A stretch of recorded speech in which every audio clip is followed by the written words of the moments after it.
Well, hello and welcome to the Tao Manifesting Tarot, the most unusual, over the edge tarot reading anywhere. I've done tarot for 20 years. In that time, I have discovered, from my point of view, certainly, tarot does not predict anything, not squat, but it's not intended to. Tarot is basically the science of potential, your potential. What you do is you take cards, you get a message. You make it clear, concise, clean, easy to understand, and that understanding creates a frequency. And that is your potential to manifest. That's the key. And so, doing this over the 20 years and coming to the conclusion that tarot is basically a science of your potential, I have adjusted my tarot reading in a couple of ways. First of all, I'm real. No bullshit, not blowing smoke. Most of the tarot readers I know tell you what they think you want to hear. They're pandering. I don't do that.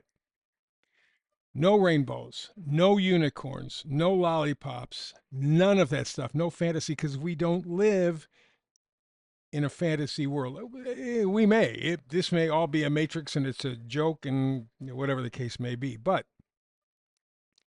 in terms of our 3D relationship with it, it's not a joke. And at this moment in time, for the first time in at least the last 7,000 years, taking us to the end of the Younger Dryas, the last 7,000 years, we have never been in the position that we are now. We can literally wipe ourselves out of existence. Now, it could be from natural things. It could be like a solar flare, huge solar flare. That would do it for us for sure. Asteroid, comet, those kinds of things. Volcano, earthquake, yeah. But there's another part here, and it sounds ridiculous when you say it, but the ridiculous has happened a whole bunch of times over the last few years, and that is atomic war. Somebody could slip up, somebody could screw up, somebody says the wrong thing, hits the button, whatever the hell the case may be. It wouldn't be easy to do, but it could be done. And a nuclear holocaust virtually wipe every person off the planet, including the rich bastards trying to control it. And there are other things as well. What we're doing is finding out over the last few years what a thin veneer civilization is really constructed of. So this is not a place for fantasy. What this is doing is tapping into or helping you to develop your human kryptonite. We, right from birth, are able to manifest, create pictures. In fact, in studies, several studies that they've done over the past 30 years, kindergartners, 5-year-olds, almost all of them 100% creative, tremendous creative potential. By the time they get their PhD, they're down to less than 1%. But that's the way it's intended. John D. Rockefeller said, hey, I want a nation of workers. I don't want a nation of thinkers. Made it very clear, very plain, very simple. We want you stupid. And then you can add in all the rest of the stuff that we're having to wade through. We're seeing birth rates down, fertility down, men and women fighting, black and white, fighting one another. I mean, it's just, and this is planned. This is aimed at disintegrating humanity. So I want to come here and, with reality in mind, where we are right now in mind, is help you to manifest. Today's Tao Manifesting Tarot theme is Blinded by the Brite. And you notice I don't have Bright. I'm talking about Brite, the fake, the illusion, the baubles, all the crap, the shiny stuff. Literally, we are talking about all that glitters. The expression is all that glitters is gold. Well, we know that's not true. But that's the dream that they're selling us. Oh, if you just do this, oh, if you just do this, oh, if you play the game here, they rigged the game. It's their monopoly game. They designed the board. They put the hotels up, the houses. They did the railroads and all the rest of that stuff. It's their game. And you hear all these people worry about, well, should I go to gold or silver? Should I go maybe to, CBDC currency or crypto or whatever? Doesn't make any difference. They'll screw with you because they control it. In fact, 1933 in the United States, and I'll talk about this more later, uh, they took gold away from Americans. 1933, they made gold illegal. The government, gold illegal. What it really was the bankers. Like I said, I'm going to get into that farther as we're going on. So we have to deal with the world as it really is. So what do I do in my tarot reading? Well, tarot is potential. Good. Gotcha. I also lean on astrology, numerology. Done those for 50 years, tarot for 20. Not new at this game. So I've found that the numerology and astrology are the science of cycles. Tarot, the science of potential. Numerology, astrology, the science of cycles. You've heard the expression history repeats? Yes. Because if you look at numerology, astrology, cycles keep repeating.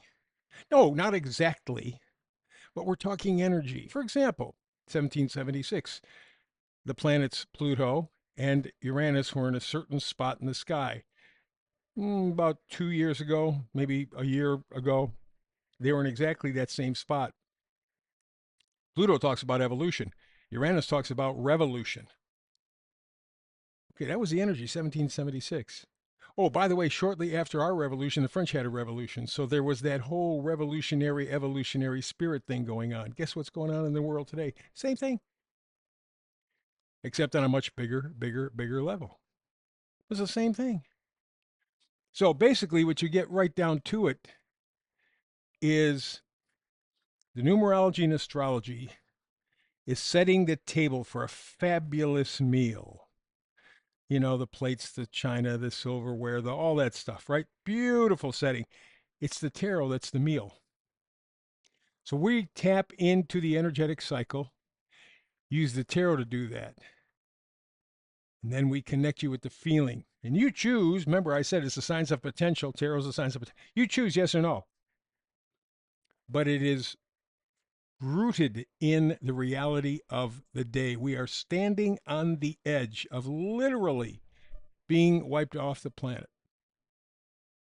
It's in our hands. What are we going to do with it? Well, it's a good thing to, maybe get in touch with your own potential. I think that would be a fabulous idea. So, that being the case, why don't we begin where I always begin, and that's with astrologic. Astrologic is the astrology part. Numerologically, by the way, the 1890s would, in a general sense, be considered a number 9. That's wrapping up a cycle. And the fact is, the 1800s took us from the farm into the cities. People who used farm tools to people who were developing technology. The cities were getting bigger. They closed down the West. They said, we got it all settled. We have it all covered.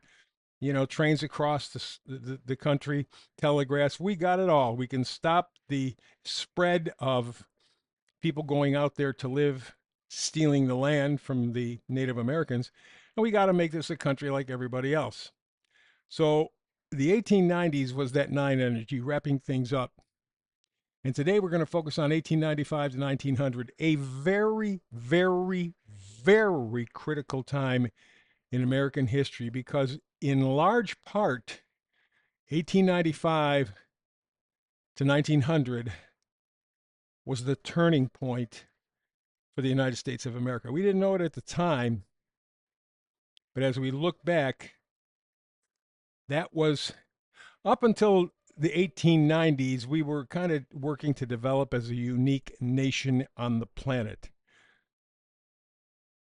By 1895 to 1900, we had been taken over.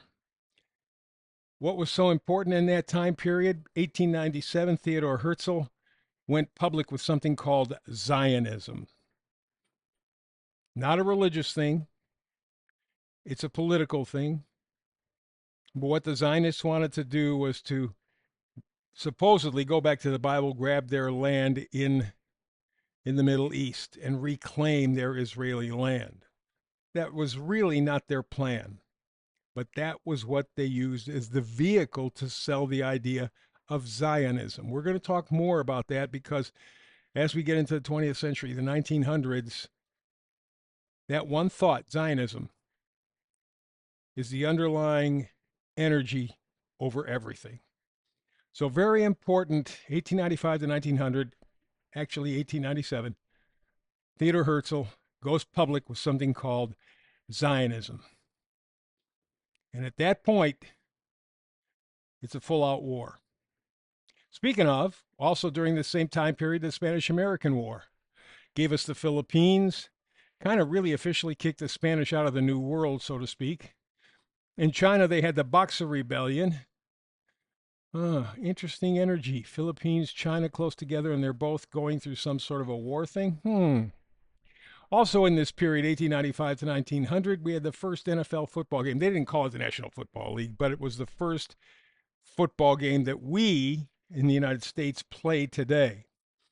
And also in this same time period, 1895 to 1900, Dow Jones expands its power. You know that the Bank of America, or the Bank of the United States, I think it was called, started by the Rothschilds, started in 1891. A few years later, he was also instrumental in starting up Wall Street.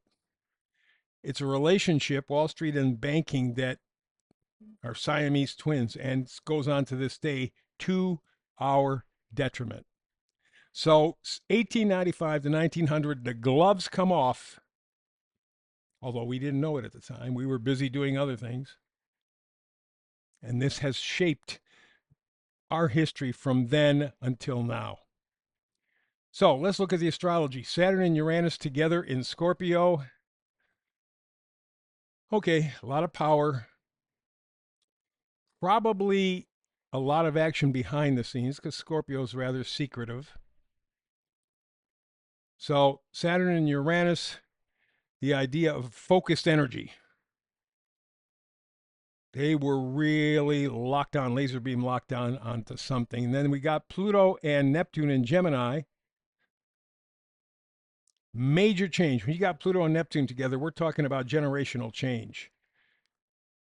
It's fast because of Gemini, but it's also not thorough. It's very superficial. So they were going after some goal, but they didn't put a lot of effort into it in terms of the message. It was the tactic. And it's been infecting us. I was going to say affecting, but it's infecting America ever since. Let's go to the memes. This is an interesting thing I ran across some time ago. The Hopi Indians in the southwest of the United States have been around for thousands and thousands of years. They have a Hopi prophecy they have passed down through the generations about a guy in a red hat or red cap. Check out the page. Don't know if it's true or not. A lot of prophecies come up short. But it's interesting that 1,000 years ago, the Hopi Indians said, there's this guy wearing something red and he's going to make the difference. New Age of Peace. Food for thought.